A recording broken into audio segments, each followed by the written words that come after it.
What do you say? What do you know? It's the full Monte Sports Show.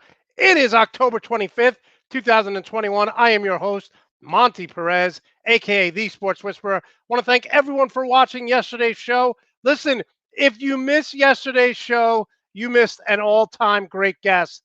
Gus Frerotte, former quarterback in the NFL from 1994 to 2008, talking about his coaching his kids, talking about the NFL, his record 99-yard touchdown pass that I'm sure A. Marie remembers.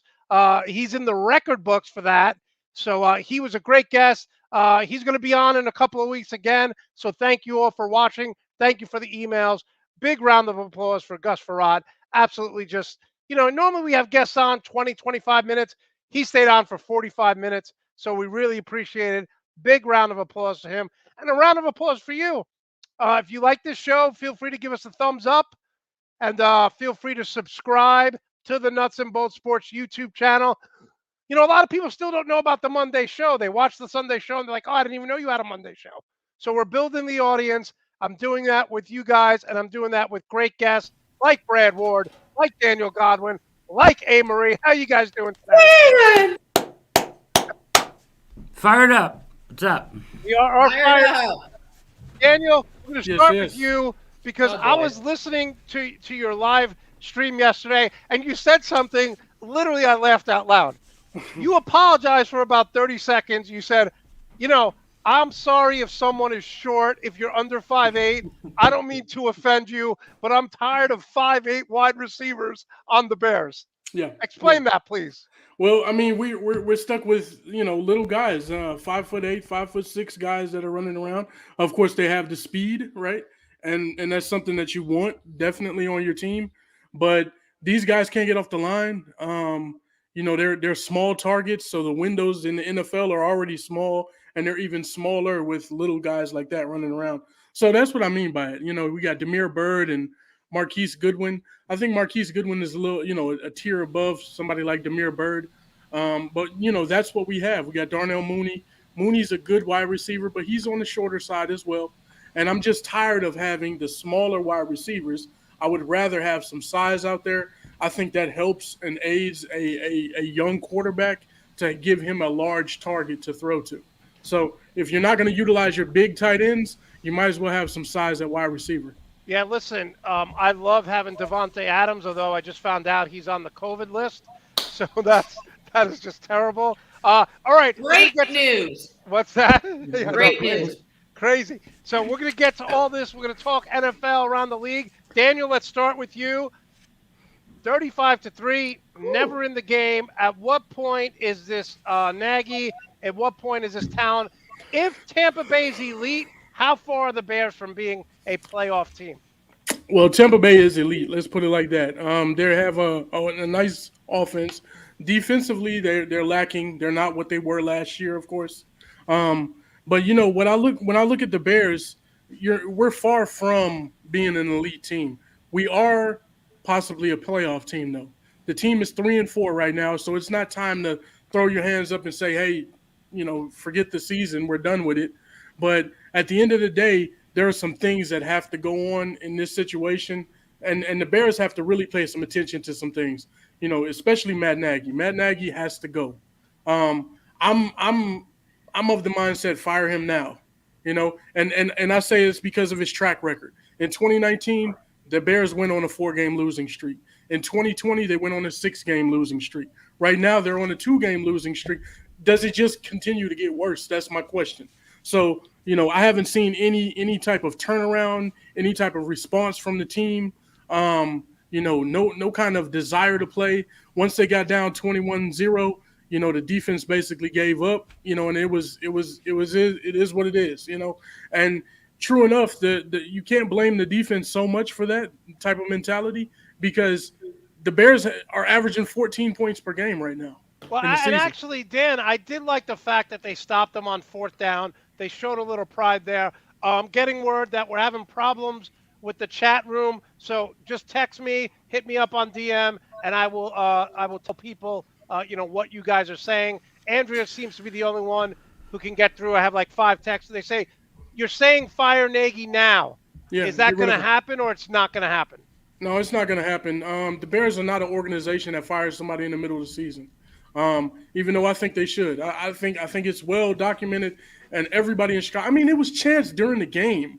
During the game, Monty, we're at an away game. But it's You an got away Bears game, fans which was chanting, crazy. "Fire Nagy." You can hear it over the broadcast. That's how bad it is. It So, might be it might be the only way to save their season, Monty. I mean, if you fire him now, you get like that reaction that you. Whenever you fire a coach, there's like a 2-3 game reaction where the team rallies around Because it. their job's in jeopardy too. Right, exactly. it just generally happens. They Look at rally the around Raiders right now. the assistant, right? And so like that could save their season. But if they like Daniel said, if they roll off 4-5 losses in a row, then they're closer to a rebuild than they are an elite team. Yeah. I think the only thing that can save them is to fire Nagy now and see if they can rally around what's left. You got to get rid of them now. I mean, you can rally around it. I mean, teams kind of galvanize around each other because let's be honest, players are prideful too. That's on your resume as a player that this coach got fired on your watch, basically, while you were on the field. So now they want to do something to combat that negative, firestorm and say, hey, we were able to turn around. It really was his fault. If they continue bad, then they would be at blame as well. By the way, my friend Andrea must be so happy right now because she's in total control of the chat room because people keep getting an error message, and She there's usually nothing is. she loves more than talking about the Bears. So That's she's right. loving life running the chat room because another text we got here, Brad. Someone said Brad's right on point, but you can't fire someone for the sake of firing someone. You need to have a replacement. Well, yeah, they can replace him. I'm sure they have somebody, Bill Or Lazor or coordinator. somebody like that. Yeah, Bill coordinator. Lazor, yeah, Yeah. Bill Lazor, he was a head coach before, and so was Yeah. Mike Pettin. Mike Pettin's on the coaching staff as well. He was a head coach before, so they know the ins and outs of it. I would put Pettin in there and let him be interim head coach, and let Bill Lazor continue calling plays. Okay, and Bill from North Carolina, A. Marie, with the tie-dye and the sunlight in the background, you look angelic. Oh, Yeah. thank you. My favorite Vikings hoodie. That's it. All right, we're going to talk about everything you want to know. Again, if you can't get your chats in, I keep looking down at my phone. I'm not trying to be rude. I'm just trying to get everyone involved. Okay, let's talk the Green Bay Packers here. My team, we just heard Devontae Adams will probably miss Thursday's game because of COVID protocols. Listen, I've been saying this for 2 years now, and I don't know if this is a good comparison or not, but in the mid-'80s and late '90s, the Atlanta Hawks would win 50 to 55 games every year. They lose in the second round, okay? This is what's going to happen with the Packers. They are not an elite team. They're good. They just don't have the weapons. Now, here's a crazy stat. What? Since 2019, the Packers are 6-0 without Devontae Adams. You would never think that's real. But listen to this. Okay, ready? Devontae Adams has 52 catches. Alan Lazard is second on the team. That's not a running back. Aaron Jones with 15. So the Packers just can't compete with the likes of an Arizona, the likes of a Dallas, the likes of a Tampa Bay that has multiple weapons. So yeah, it's a disagree. good team, but Brad disagrees with me. They're not elite, Brad, because they only have one legitimate wide receiver. They're in the NFC Championship game every year. I don't know. I mean, and nothing has changed. They've had the same weapons before. It's not like he hasn't proven that he can do it. He can overcome other teams with more weapons. Rodgers can overcome that. He's done it before. He hasn't in what the biggest What do you game. want? He He's did got it. an He can't. elite running back and he's got an elite wide receiver. What do you mean they don't have weapons? Not everybody can be Tampa Bay. Not Time out. everybody can Arizona have 10 Arizona wide has- receivers. Arizona that are has studs. 3-4 wide receivers. Tampa Bay has to. Look at what Dallas has done. Everyone was like, oh, you got to get a defensive player. They draft CeeDee Lamb. They just don't have enough weapons. Watch Arizona this week. Kyler Murray on Thursday. Go to his third, fourth, fifth option and watch Aaron Rodgers be looking around like, can you guys get open? I disagree. I disagree with you, Monty. And I'm going to say this. I believe that a lot of Green Bay fans, I'm not accusing you of this. Maybe you are. I don't even know. But, a lot of Green Bay fans add to the legend of Aaron Rodgers by putting this example out here, by putting this excuse out there. Okay, Hold on. he was able to overcome things. Hold on, Dan. Hmm? I'm giving you stats. 52 catches for Devontae Adams, 15 for the next wide receiver. I don't care. They're 6-1. What do you want? He's amazing. He may be the best wide receiver in the freaking league, and you're complaining about weapons. Yes, because they don't have depth. Okay, he doesn't need depth. They're 6-1, bruh. I mean, what? Hey, I don't. Okay, are we here to win a regular season NFC North title, or are we They've been to the NFC Championship game like the last 2 years. I don't know what. I mean, I don't know what you want from him. He goes deep into the playoffs every year. Okay, if you guys think I'm wrong, that's fine. Then why is Aaron Rodgers going to leave? Because they don't give him. Because he's a baby. Because he's a crybaby. Come on. Because he hates upper management. He's a baby, man. We can talk about this for the next hour if you want. Come on. Because they drafted Jordan Love, the dumbest pick of all time, and I don't blame him for being mad about that. But I mean, yes, they should have taken a weapon there. Yes, they should be trying to bring in other weapons. I don't disagree with you there, but the fact that you're like, we don't have any weapons, he doesn't have any weapons around him. I'm not saying we don't have a weapon. He has tons. He has elite weapons around him. Other teams don't have that kind of talent around the quarterback, and the quarterback is elite. Yeah, and you know, Aaron Rodgers has to get those guys open. At the end of the day, that's what quarterbacks do. They make other guys around them better. How many times did we see Brett Favre and they said, you know, he takes nobodies, guys who are no names, Donald Driver, and you know, just you can go down the list of guys Brady, and say, same hey, for Brady. They made him better. He made him better. Brady made him better in New England. He couldn't do it later on in his career, so that's why he went and got with a ton of talent in Tampa Bay. But This is what his job is to make people better. You had Robert Tonyan last year, right? He led the league for tight ends in touchdown receptions. That's a weapon. You got Aaron Jones. That's a weapon. You got Dillon. That's a weapon. You know, you got Alan Lazard. Okay, whatever. You know, but at this time, those guys have to progress, and it's up to the coaching staff. It's up to Aaron Rodgers to work with those guys and make them better. I will say this. It's like watching a team in the NCAA tournament win the first and second rounds. Eventually, when you're going up against great teams, you need depth. And I will say, look how beautiful those Packer Oregon Duck uniforms are right there. No, they copied off the Bears, too. Hey, they copied off the Bears. Monte, read the room. Who are you talking to in this chat right now? We hate Aaron Rodgers. Dan and I are on Brad's side. You know what? I wish I had the Wilson theme right here from Castaway because I'm on an island. Are you upset about the Packers, or are you more upset about the Dane Jets yesterday? Oh, we'll get into that. I'm going to go off. I'm going to lose it. All right, Brad, let's talk about your the Cleveland Browns versus Denver Broncos. You won 17-14. What's the feel like in the room there in Cleveland? What's the injury status? I mean, the game was not as close as 17-14. I mean, the time of possession was crazy towards the Browns. They had like twice as many first downs. Keenum did exactly what he's supposed to do. He's a $6 million backup. He came in and did a very professional job. He didn't turn it over. He ran the offense the way that he, is supposed to, the way he knows it. And they went out and won a game to get him to 4-3. And they're yet to even play a division game yet. So it's going to be wild down the stretch here. Isn't that crazy? They haven't played one division game yet. What about that running back?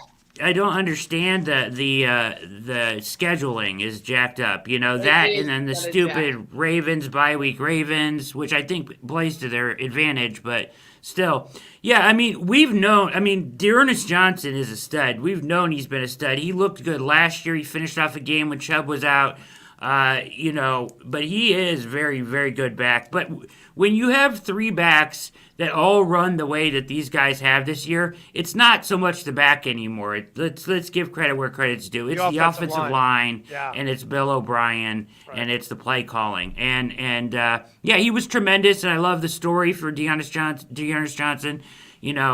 Played for in the what was it called? The American Football Alliance. Alliance. Yeah, he was fishing Maui and sent all those DMs to teams to ask to play and whatever. He's a stud though, but I mean, it's more the offensive line than anything. He's very good back though. He reminds me a little of Kamara. Yeah, I mean, obviously their offensive line Pro Football Focus has them had them rated 1 going into the start of the season. And just when you have that much depth, Brad, you know what? That just makes everyone's job, everyone's life easier. I knew he was a good back, but I didn't expect him to put up those type of numbers. And by the way, what are the odds on me talking about the Packers? And the only one who could use the chat room is Andrea, who hates the Packers. So yes. Yeah, don't worry. Dan and I hate him too. Oh, Hey.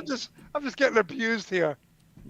Monty, this team, the Browns are super beat up, so that was a key win. I mean, they are absolutely brutalized by injuries, and this whole Baker, tomorrow I'm doing a special on Baker's shoulder, so he's got, completely torn labrum. He's got a fracture there and still says he's going to win or play this week, and I don't know what's going to happen with that. I'll give you a little preview of this. This Dr. David Chow says that if it's something called a Hill Sachs lesion, which is like a little, so like when you dislocate your shoulder and the ball comes out of the shoulder, when it goes back in, it cracks it in the back of the ball of your joint. And if that's the case, that's the only way he could really play with a fractured shoulder, basically, is what we've learned. And then if it's any other kind of fracture, he's probably done. Okay, so don't you think he should rest? I mean, if he can, I don't know. I mean, I would have to see him. Like this guy is saying, this Chow guy is saying that if that's the case, then he probably could continue with with the harness on, and maybe play like he played really well against the Chargers, with the harness on, and put up really good numbers. There is a difference between him and Keenum, like there are plays that Baker will make that he can't. The question is, can he play to a level that Keenum is at right now? I don't know. And that's what Stefanski has to figure out, probably by Wednesday, because you don't want to give any reps to somebody that's not going to play, right? You need to make the decision by Wednesday of this week. Either he's going to sit out and rest till he can come back later in the season. He's not going to have surgery till the offseason. But he's dying to get out on the field because of the contract situation. I guarantee it. That was my next question. Let's say he can't let's say for some reason he misses 7-8 games. They don't make the playoffs. What do you do with his contract at the end of the year? Well, nothing. You don't have to make a decision right now. You just wait till next year. He's signed through next year. So you wait till you kick the can down the road and wait till after year 5. I know, but quarterbacks don't like playing on their last year without locking it up. So what? He did. What do you? Oh, sorry, Baker. What do you mean? What do you want him to do? Just give him a contract because he doesn't like it? I mean, no. You go out and play. Oh, listen, Brad. I'm in agreement with you. They picked up his 5th-year option. I mean, who cares if he's unhappy about it? He hasn't proved it yet. Okay. It was apparently Dan Graziano said the Browns are still open to giving him a contract between around $35 million a year right now, which I would do because think about what a discount that is compared to what everybody else is going to get. Nobody else is going to take a contract under 40 at this point. So if he were to sign at that level, that's a discount. Patrick Mahomes ruined everyone with his contract. He's trying to earn that $40 million. Yeah. Okay. Hey, Marie, someone said to me, and I didn't really give this much thought, but they said when your team has a bye, it's like a mental health day, right? Yeah. So you had a bye yesterday. Was there any stress for you? What did you do? Did you take off watching NFL? For my job at the radio station, it's such a fun job. They pay me to go watch football at the local bars we promote the station at. So it was just nice watching teams get railed. And not having to worry about mine. They pay you to go to the bars. Yeah, isn't that awesome? That is awesome. I had a Sunday off too. It was great. It was awesome. Yeah, it was great. You got the win in the bank. Yeah. And I live in a Dallas Cowboy market, so on the radio every morning I'm just listening to these delusional Cowboy fans every day. But the Cowboys are good, but I just think people underestimate the Vikings. We're not a bad team, and we're both high-powered offenses, and I think it's going to be a shootout. Especially our D-line's doing pretty good. And if they can get after Dak, then I think we'll be fine. But if not, I think Dak will eat our corners alive. But I think it's going to be a good game. Everyone thinks we're going to get smashed by the Cowboys. I do not believe that. They are 2-point favorites on the road, though, in Minnesota. Well, I think the key is going to be, and you may not say this about all teams because a lot of teams love to pass. We don't know if Dak hasn't practiced yet. Right. And the thing is here, too, Dak Prescott is 17-4 over the last few years when he's thrown less than 29 times. So when we talk about it getting into a shootout, Dallas is better when they run the ball, and teams may start I to, mean, to so are think, we, hey, but yeah, exactly, so are you. Vikings are a more disciplined team, though. we are a more disciplined team, and I think we're our record does not reflect where we're at. I believe. I don't know. In fact, I expect a very close game too. Are you super confident here, Amory, with this game? Yeah, I'm not. I don't want to take away from what the Cowboys have done this season, though. I'm not saying that. Like, Cowboy fans, just calm down. It's a week-to-week league, but I mean, they think they're going to destroy us. I'm like, okay. Okay. Yeah, I agree. I think it's a close game. Minnesota has a high-powered offense too. Kirk's been playing so well too. So yeah, I fully expect it. It's in Minnesota, right? Yep. Halloween Tough night place to play. It'd be a fun one. Should be a fun one. Dan, someone just asked me, my friend Steve, hey, how much gear does Dan own from Chicago? Chicago Cubs, Chicago Bulls. What do you have the most of? I got the most Chicago Bears. Probably. Chicago Bears? And then I got a lot of Cubs stuff, and I got Bulls after that. Yep. Okay. And Blackhawks, of course. They said he's like Dick's Sporting Goods with all his gear. It's obnoxious how much Viking gear I own. Yeah, exactly. She's got more than me, probably. Right. Oh, my God. All right, let's move on. Brad, break down the Colts versus 49ers. Look, 49ers are 1-10 in their last 11 home games. 1-10 in their last 11 home games. Yeah, it was a monsoon. It was they probably shouldn't have even played that game. It was ridiculous, actually. It was very weird weather. I was impressed. The Colts... The Colts got a big win. They had to get this win, right? The rain was crazy. Wentz played gutsy. He's playing a little better. He ran in at the end to win the, kind of seal the game there for him. The interesting thing about the Colts, though, is that, they were supposed to be a better team than this. They started off slow, and they may have buried themselves already. Like, if you look at their schedule, they already lost to the Titans once. They get the Titans next week again, and if they were to lose that game, they would be 4 games behind over the final 9. Right. They're not going to make that up. I mean, it's just right, they're too far behind. With the extra playoff push, they should make it. And I will say this: everyone wants to kill Carson Wentz. He's got 1 interception. Right. He's playing well. He's not playing great, but he's playing well. He's playing well. He's playing well. The 49ers are overrated, I think, hugely. It seems so gimmicky. Their offense seems so gimmicky. I can't stand it. It's about time somebody called that out. I appreciate you, Brett. Yeah, it really does. It's almost like Shanahan would rather lose than win ugly. It's like it has to be pretty, and it's like his ego gets in the way of just doing what he has to do to win the game. It really is. Like, throw the ball to Deebo Samuel on every play. They have no other wide receivers that can contribute. And it's bigger than this, right? So let's take this back to the decision they made. In the offseason, they made the decision they needed a new quarterback. He couldn't win with Jimmy Garoppolo. So they had the chance, moved up, and had the chance to pick Mac Jones, but took Trey Lance instead, who is a project and will not be ready to compete at this level, at a high level, for a couple years. We've seen that already from him. He is a project. He's very talented. He's going to be very good. But look at what Mac Jones is doing. Look at what Trey Lance looked like in his first couple games. And look at what Jimmy Garoppolo looks like. So he's stuck with Garoppolo, the same situation. They traded all that stuff to go up and get a quarterback. Big miss on my account. They had a chance to take Mac Jones. But I will say this. Yeah. I think long-term Trey has a higher ceiling than Mac Sure. But that's not why they made the move. They made the move because he felt like he had a Super Bowl roster now. Right. So play him that, like, obviously he's been injured. And I will say this. I'm off the Shanahan bandwagon. He's had 1 winning season. He's 31-39. And Brad's been saying this for a few weeks. Can we stop with the misdirection and going this way and double reverse? He just play football, man. You're out there in the room. They have more talent than the Colts. I don't know. Maybe. I don't know. What? Outside, at wide receiver, they don't. I'm saying their roster, they should forget about the monsoon. Their roster, I think, is more talented than the Colts. I don't think they have any weapons on offense at all, really. Well, you have Kittle and Deebo Samuel. Yeah, but Kittle's hurt. Right. I'm saying when healthy, they have I think they have a better roster. I don't like any of the Colts wide receivers. I do. like Pitt- they're I all like 6'5" and bigger. I'm sure Dan. I would like think that. Pittman. I like I like I would love Pascal. it. Wait a minute. Pittman is not as good as Deebo Samuel, and I don't think I didn't say he was. any T.Y. tight end is Hilton. better than Kittle. And what Okay. about Jonathan Taylor? He's a beast.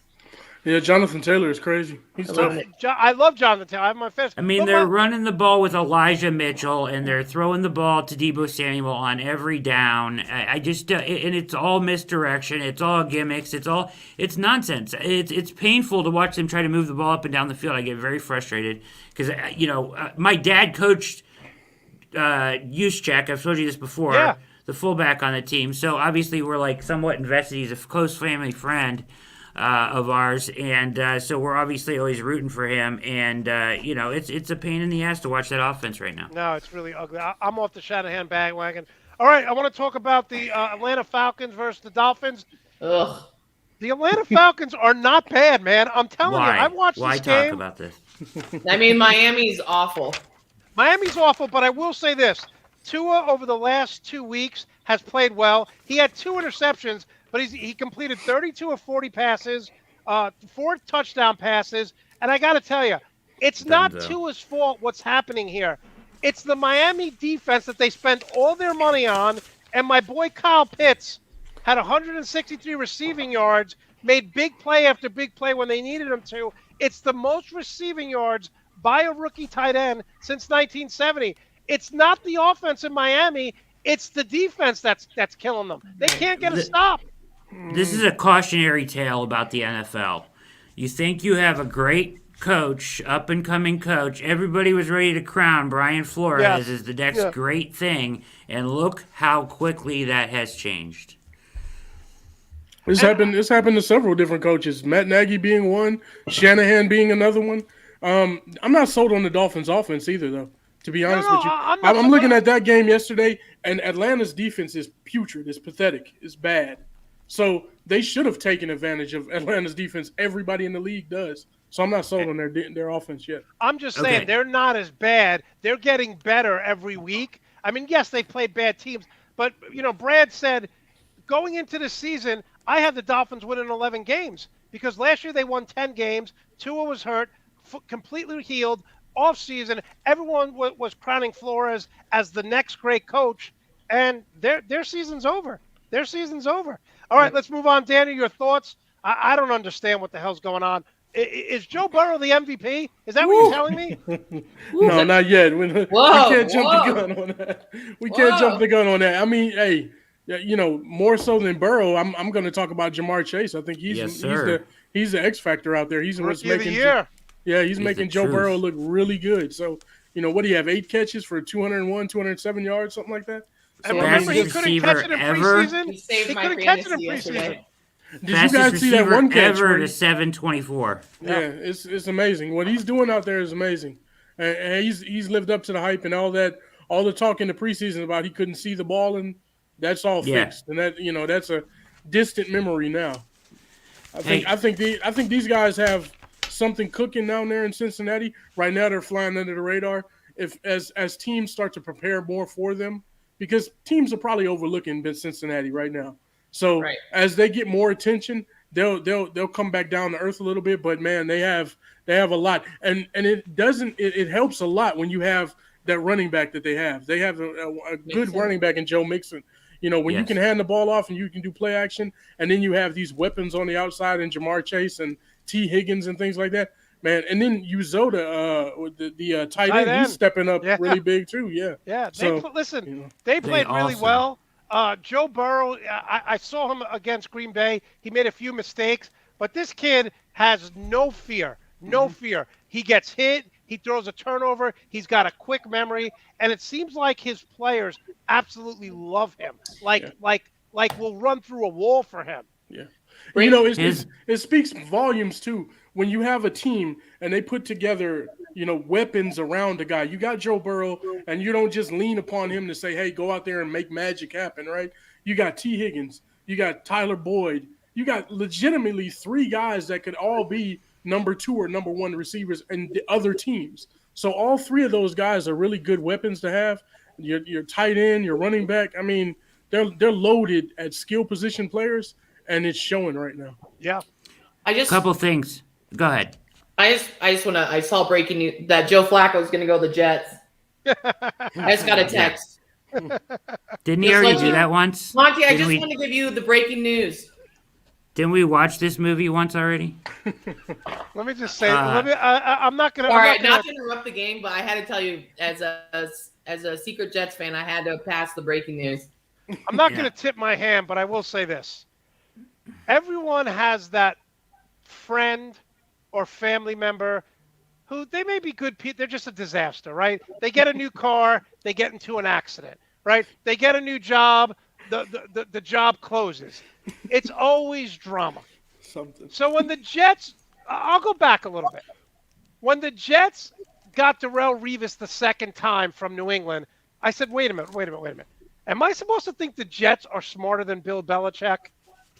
And I was like, there's something wrong here, right? And Darrelle Revis was a mere shell of himself when he came back. Then when the Jets got Tyler Lockett from Seattle, I'm not Tyler Lockett, the guy from Florida. What was the wide receiver's name? Anyway, they got a wide receiver, Percy Harvin.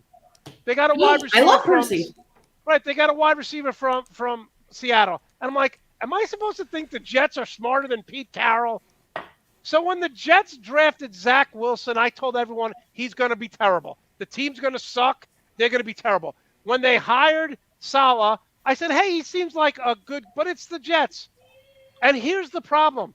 They come off a bye week where you had 2 weeks to prepare, and you give up 54 points to a team that hadn't scored more than 25. You just played them a few weeks ago where the Patriots scored 25 points, so the Jets should have held them to 20 points based off 2 weeks to prepare for a team you just saw and a rookie quarterback. You can stop blaming Zach Wilson though, because obviously it got a lot worse without him.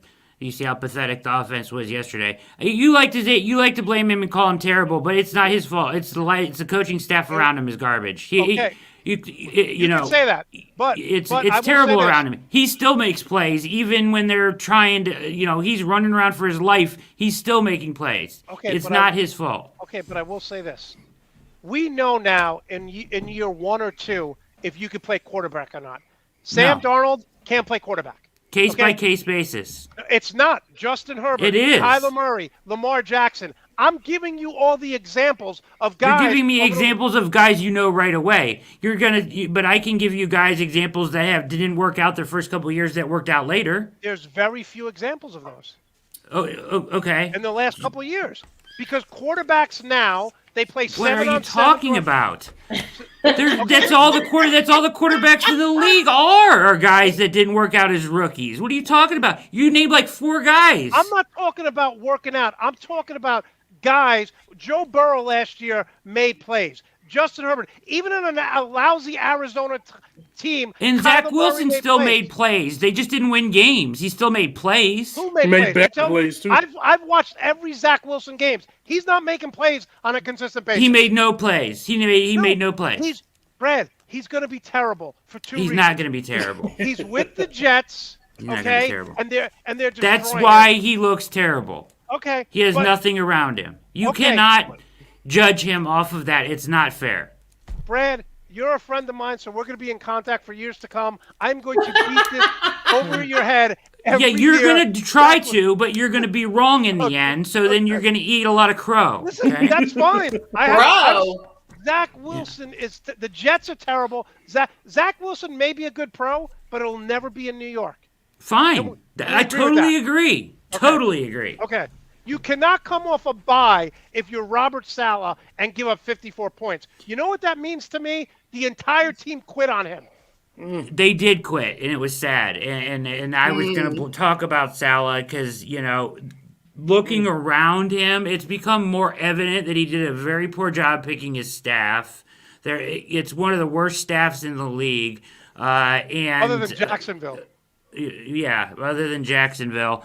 And they quit on him hardcore yesterday. You didn't even let me get to talk about my freaking AFC North at all because you had to go off on your Jets tangent Well, before you because even Marie talk just about the jumped in. Bengals and the Ravens. All right, go. Sorry. real quickly. Sorry. I mean, okay, wanted to say this. Bengals are taking on the personality of their quarterback. Joe Burrow's moxie is rubbing off on everybody on that team. Their defense is very good. Everybody's overlooking the fact that they have a very good run defense and pass defense. It's all kind of coming together for them. And did we not see this coming if we not talked about this with the Ravens? That Lamar has been doing it all himself. Almost lost to the Lions. Almost lost to the Colts. It finally caught up with him on Sunday. So are you sold as the Bengals right now being the best team in your division? No. So I think is? it's a 3-team race. We don't know yet. You don't know yet. It's too early. They might be the best team right now. They look the best right now. How about that? Yeah, no, listen. And the Ravens, like you said, have been battling. What I don't understand They're is beat up too. The Ravens they're are beat up too. But what I don't understand is people say, hey, this is a letdown game. How can it be a letdown game and that's your division rival? It wasn't. They just got their ass kicked. I mean, come on, let's be real. They could not run the ball other than Lamar Jackson, and that's been a problem. It's been all on Lamar this year, and that's not sustainable week in, week out, in my opinion. No, it's not. Nope. Okay, Daniel, let's get to the Raiders 5-2. For the first time since 2016, this score is not indicative of how they dominated, but they won 33-22 over the Eagles. Yeah, I think the Raiders are a good team. They showed that at the beginning of the season. Derek Carr was playing well. You know, you got that big tight end out there. He's awesome. You got a decent running game. You have some playmakers on defense that can get after guys on the football field. So the Raiders are legit in that way. They did hit that rough patch with the situation with John Gruden, of course, right? They're trying to make amends of that, and I think they're going above and beyond in many ways. But that's what they feel like they have to do right now, and I think it may work well for them. Well, it's the team is galvanizing together around it, though. Yeah, it's interesting because they interviewed Jacobs, and he said, it's amazing because we come to the sideline if we don't get a first down, and we're not stressed that we're going to get yelled at. We don't have a coach constantly yelling at us, yelling at the referees. It's like something happens, and we all just stay positive and work together. He's like, it's totally bizarre. It's totally weird. So I think the change really helped this team play more relaxed. It's chaos, man. A lot of times, and John Gruden, he keeps his sideline is chaotic. You know what I mean? There are some teams that respond well to a calm atmosphere and people being in control of their emotions and their words and things like that. And then you have some teams that respond well to that. And what you need to do as a coach is figure out what you have and then figure out a way to motivate those guys. Obviously, what he was doing is not good, and these guys respond better, and they're responding now to a more calm demeanor on the sideline than somebody that's yelling and cursing and going off like Monte does. I don't think I've ever cursed on the show. I have, not on the show. Many times. Yeah. Unfortunately. Hey, Marie, do you buy the Raiders as a playoff team in the AFC? Well, I keep going back and forth. I mean, the Chiefs and Broncos. I mean, their division alone to me, them are the. Yes, I do. I do think they are a playoff team. Yes. Monte? I will say this: if you would have told me at the start of the year, the Raiders, the Titans, and the Bengals midway through the season were winning their divisions, I picked 7 out of 8 division winners last year. Yeah, 6 out of 8 2 years ago. I never saw this coming. No. A lot of people had the Titans, though. Yeah, I had the Colts, so yeah, I could see the Titans, but I didn't see the Raiders, and I didn't see the who's the other team I said? The Raiders and the Cincinnati Bengals. But yes, I think the Raiders are a playoff team. I don't. I'm not buying. I'm not buying. Who's the best team in that division? The Chargers? Probably. Yeah, the Chargers are the best team in the division for sure, but I think the Chiefs will still make a run at the playoffs. I don't think they'll get in, but they'll make it close. Their defense is terrible, man. Their defense is terrible, but Patrick Mahomes isn't 100%, and what happened on Saturday won't help, but they'll figure it out. They always do. Somehow. I'm not giving up on them yet. I think they make a run. I just don't buy the Raiders because they do this often, right? They have these really good early season stuff, and it kind of is sustained this year with the Gruden thing helped them because once again you get that rally around your backup coach, your assistant coach, when he leaves, so they kind of get a surge in that, right? And it's like a weight lifted because Gruden's gone, and they're playing well. The Eagles aren't a very good football team. I don't get a lot of satisfaction from that win from them. So sure, yeah, I think they're sitting good right now, but we'll see if it holds up. I'm not buying yet. Well, someone sent me a text right now, Bill, and he said, we always talk about players will figure out Lamar Jackson. That hasn't happened yet. They say players will figure out Justin Herbert. That hasn't happened. He goes, are people figuring out Patrick Mahomes? Because No. Patrick Mahomes wants to hit a home run every time. They're not figuring them out. It's just you can't get away with Weird doing what team he right does. now. Yeah, you want to talk about that game right now? Because I got all those answers Let's for go. you. All right, let's do it. Titans. Brad's hyped 20 up today. I love it. Titans 27-3. All right, so the teams are aware of what the Chiefs are doing. So, like, even they talked about it after the game. Like, the Titans said, like, even Tannehill was like, we know it's the Chiefs, so we knew, even when we got a little bit of a lead, you have to keep the pedal to the floor. And teams know that, right? Like, they're on guard for that 24-point quarter, right? And you nailed it, Monty. They're trying for the home run all the time. And what teams are doing is they won't blitz him. They've learned you can't blitz Mahomes. They blitzed him one time all game long. This is what teams are doing. They're sitting back and too deep and taking away everything. They take away Kelsey and you take away, you're trying to bracket Kelsey and Tyreek Hill doesn't even run routes. He just runs around in the secondary and waits for Mahomes to get free. So if he's looking for him, he can't get anything deep to him because they got all their corners back there. And then he goes to his next read to Kelsey, and he's bracketed by two linebackers all day, like he was against the Titans. He's got nothing there.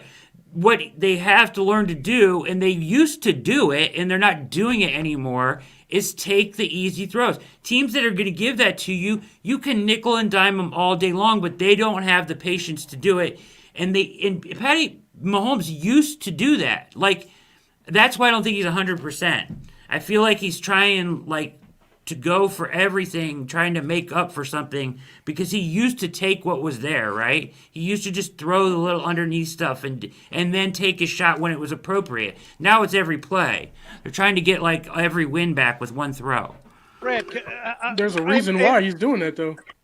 Okay, we'll go to Amory, then we'll go to Daniel. You guys answer this question for me. I brought this up a bunch of times last year before the Super Bowl. They asked Andy Reid, are you guys going to do anything new? And he goes, we've been successful playing this way for a long time. We just have to execute.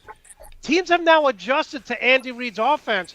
So, Marie, and then we'll go to Daniel. How much is Patrick Mahomes being undisciplined? How much are we blaming Andy Reid for not adjusting?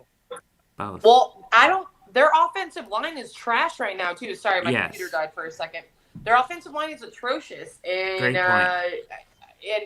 I mean, everyone is quick to blame the quarterback, but what about offensive line? So I think they need to address that, and their defense trashes right now too. I think Mahomes can still score 5 touchdowns, but I mean, you're not going to have a good offensive line. You're not going to be productive. But Daniel, my point is, teams have adjusted, like Brad said. They're putting someone in front of Tyreek Hill, someone in back of him. They're taking it away, and Andy Reid just seems to be like putting a square peg in a round hole, we'll do it. Andy Reid's got to adjust here.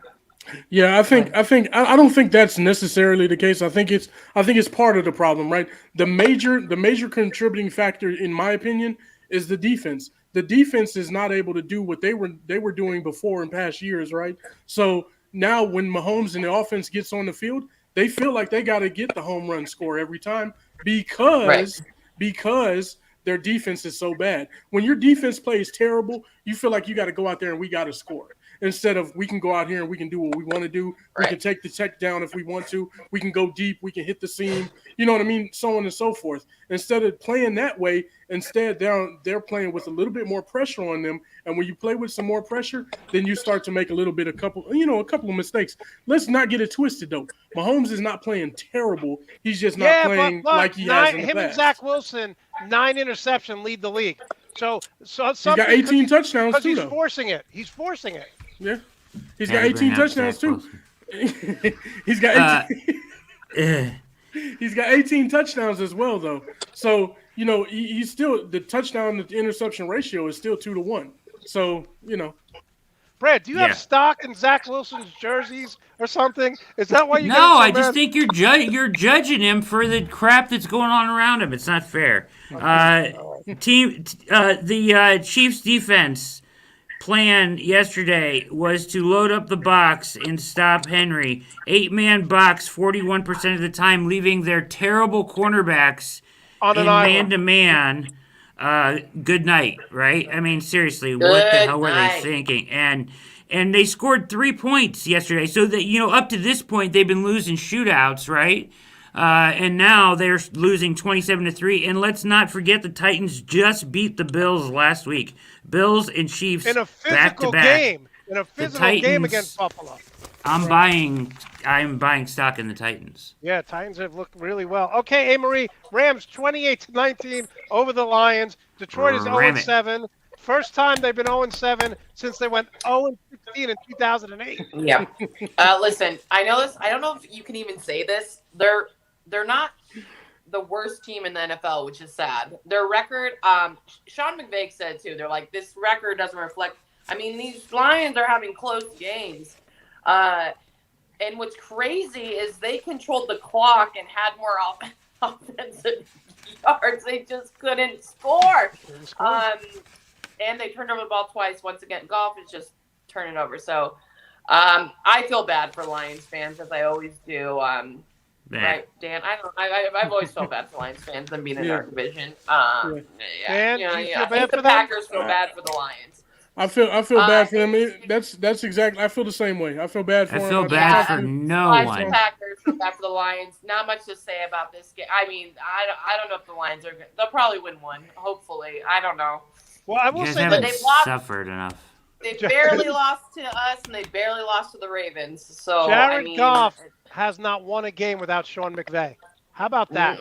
He's never won without Sean McVay. Matthew Stafford was like, "What's up?" I'm so happy for Yeah. Matthew Stafford.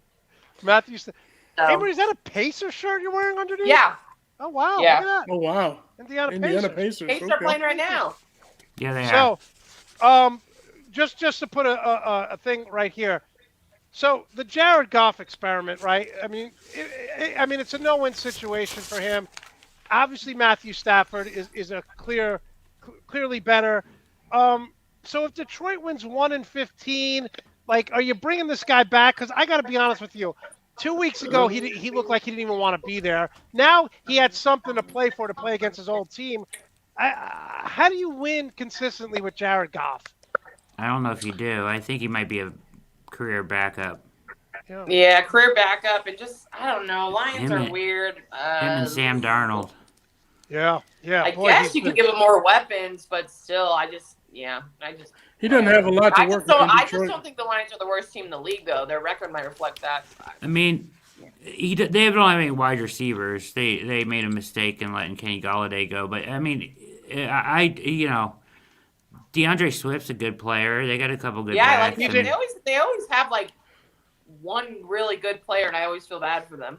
TJ You know, look Hawkinson could be a very good tight end. He's He's going to be excellent. he's good right now. He's good He's right now. excellent. I think Jared Goff, he can be good in the right system with the right players around him. But, Yeah. when you compare him to other guys,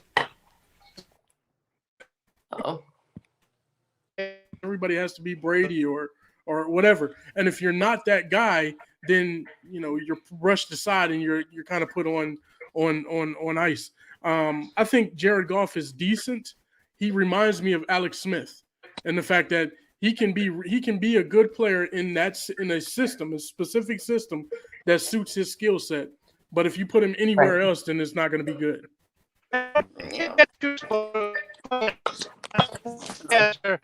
Tweeted out, "Oh, Jared, Detroit won't quit." And I said, "Wait for it. Jared Goff will throw an interception or a fumble." And like 2 plays later, interception, fumble. And everyone's like, Yep. "You're a Rams homer." I'm like, "I don't even like the Rams. Like, what the hell are you talking about?" All right, no, Avery, you just know. Giants I know because I've watched Jared Goff play on Ah. top teams. I've been Okay, waiting so for the this Giants destroyed the Carolina Panthers. My And I sleeper feel team, the bad Carolina for Sam Panthers. Darnold, man. Who's been Well, I telling you will the say Giants are good? Who's been telling you the Giants are good every Slow week? down. Well, I will say Brad's this. on one today. I said until Christian McCaffrey gets back, Well, sorry, you. I don't know if it's my phone or whatever, but sorry, I just keep cutting out. It's not yours. It's what? It's not yours. You're just spinning everything around and it's great. she just cut out. Yeah. Sam Darnold's bench played terrible when he has to carry a team. He can't do it. Sorry, guys, I keep Good. having technical difficulties. That's okay. Go ahead. No, just poor Sam Darnold then being sat on the bench, and now Deshaun Watson's going there. I don't know all these crazy rumors. They lost to a beat up Giants team, and I'm surprised because Monte, I was with you. I thought the Panthers were going to be a sleeper team, and I was more impressed with their defense at the beginning of the season than their offense, but not looking good. Even I know Christian McCaffrey's out, obviously, but their backup running back ain't bad. No, No. he's not. But I will say And this: DJ Moore. I mean, going into your game, they were number one in passing defense, giving up 184 yards per game. And you guys scorched them in the air. yeah, we did. Yeah, I don't know what happened there. It's like, okay, well, I'm gonna tell you the problem with that Carolina. was very bad. That was another pathetic performance. There was a lot of pathetic performances yesterday. The problem with Carolina is that, when Christian McCaffrey goes down, everybody else doesn't know what to do because nobody's really a part of that offense except for Christian McCaffrey. When you got a guy who's sucking up 70%, 70% of the offense flows through one guy, and he's the running back, whether that be the running game or the passing game, he gets the majority of everything. And that's fine when you can do that and he's healthy. But when he goes down, everybody else does not have a rhythm. They're not in a rhythm of playing good football. And now they're expected to step up. And if they're not able to do so, it's because they're not involved in the offense when he's on the field. I saw some game film, and Christian McCaffrey was going out for a pass. There were three guys on him, so Moore was wide open because three guys went to him. So even when he's not getting the ball, other people are getting open because everyone's cheating towards him. Well, let's give DJ Moore some credit though. He's still getting open even without McCaffrey. DJ Moore's a beast. It's great. He's a good player. Let real quickly. Can I hit on this Deshaun Watson stuff for a second? Go for it. All right. So Watson, I think he's going to get traded before the trade deadline. I think it has to happen now for a lot of these teams. So, if Miami really wants to make a move, and it sounds like the Panthers are very serious about this, And right? the Eagles. are in on this. If you want to be in on him, you should do it now because you're going to get more suitors in the offseason. And it's going to be the same. It's going to be the same draft capital now or then. Either way, the problem is they don't know the outcome. So it's like a two-pronged thing. You got the legal part right. But the word right now, and from what, investigating it a little bit and listening to some people talk about it, it sounds like they're really close to settling this thing. They are to the point where, the money is pretty much settled, and it's now about, Deshaun Watson, the clients, all the 22 complainants, right? They want it to be sealed, nothing can be seen, the money figure, and seal it all. And Deshaun Watson's side, it's the opposite of what you would usually think, right? Wants it all to be out in the open because he thinks it'll bring less merit to the cases. Hey, look, this isn't as much money as you thought, and it would kind of deter the credibility of things. So they're at that point where they're fighting over confidentiality of it. So it's not even about the money anymore. So it's going to be, that's going to be settled very soon. So you're talking about that, and then the league hasn't had to take any action because he's just been getting paid and not playing. And the Texans, it'll be a 6 to 8 game suspension at the most. It sounds like. So go ahead and get the deal done now, right? If they settle the stuff, you could maybe even get some of the games tacked off on this season. So next season, maybe you can get them in as your starter. Right, but okay, I'm not a lawyer. I don't pretend. I didn't stay at a Holiday Inn Express last night. Well, apparently I did.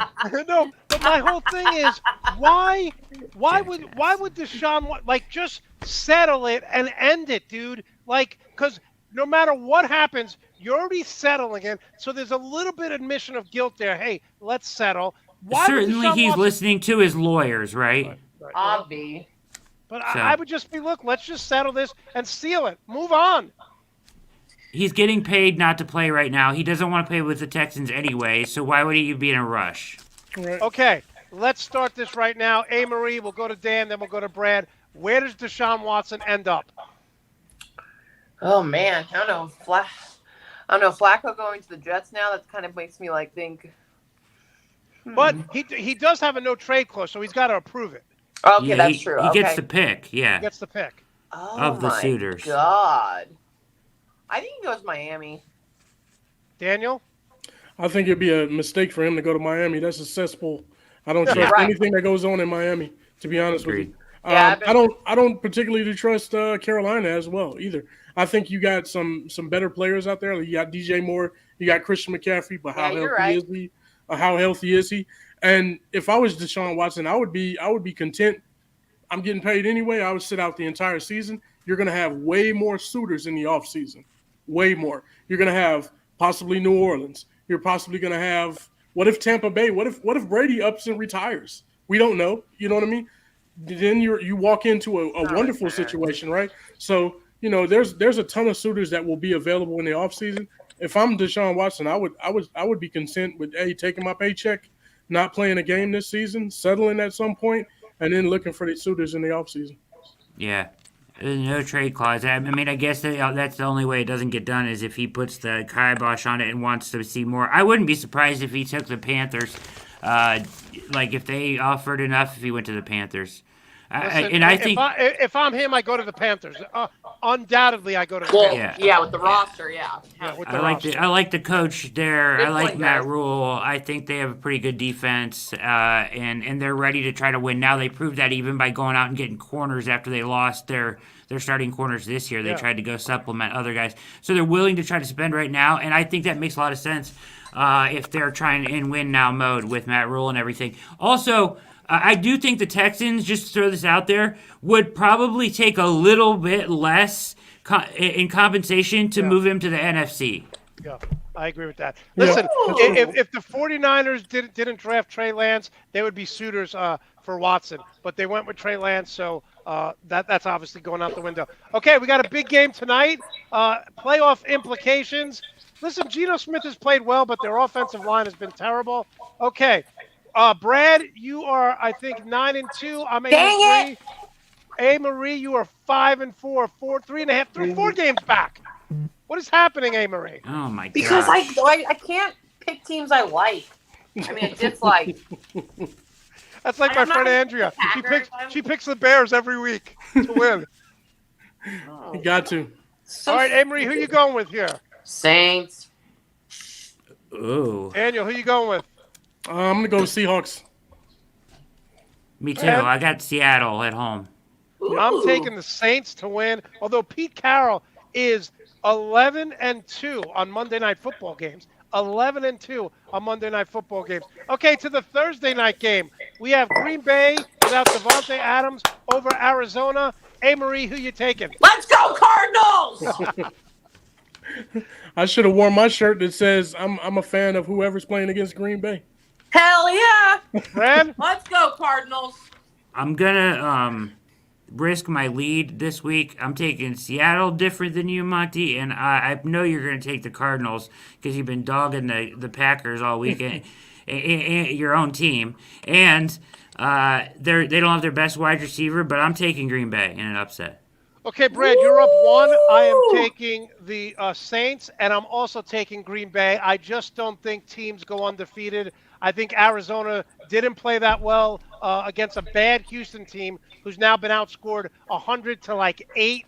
And I think they think they're better than they are. And I think Green Bay will come out and look to run the ball. So I'm taking the Packers on Thursday night. Yeah. I think the Packers are good. I just don't think they're Super Bowl good. Yeah, Made it. I would agree with that, but I mean, you made it seem like they were just regular season glory guys earlier, but they've made good runs in the playoffs. Yeah, no, they have. And Greg is a Dallas fan. Amory. Okay, So yeah, he wanted me to. Kirk. He's been texting me all day to tell you this. Hey, My- hey, Greg, do you want to know Kirk Cousins' first Sunday night primetime win ever in his career was against who? Dallas? In Dallas? Tell her she can't take credit for that. He was with Washington. then. The majority of all those losses are probably Washington, right? Yeah. He's playing. Listen, Kirk Cousins had a streak where he had 20 games or 17 straight games where a passer rating over like 92. So he's been playing well.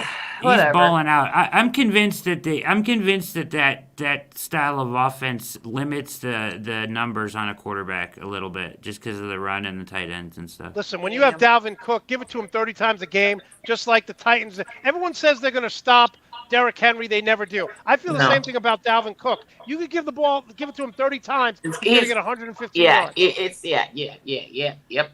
Do it. Pass. Give him the ball. Seriously, give him the ball. So, Amory talking smack to Greg. I love it. Well, he's talking smack about my QB1. Yeah, I'm taking the Vikings in that one. Really? Yeah.